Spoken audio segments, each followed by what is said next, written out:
Voluntaryong sumuko sa pamahalaan ang isang dating miyembro ng Communist Terrorist Group sa Barangay Kamalog, Pinukpok, Kalinga noong ika-25 ng Agosto taong kasalukuyan.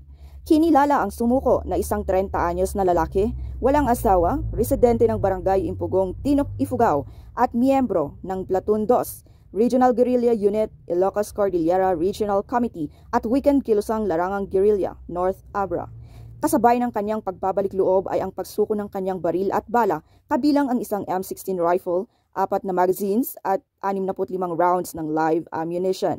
Naging matagumpay ang pagsuko dahil sa puspusang pagsisikap ng mga operatiba sa pangunguna ng 103rd Infantry Mabalasik Battalion at ang Balbalan Municipal Police Station sa paghihikayat sa mga ito para magbalik loob na sa pamahalaan.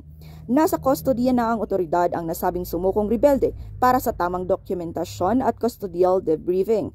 Patuloy pa rin ang panawagan ng pamahalaan na magbalik loob ang iba pang miyembro ng Communist Terrorist Group upang muling mamuhay ng payapa at makasama ang kanilang pamilya.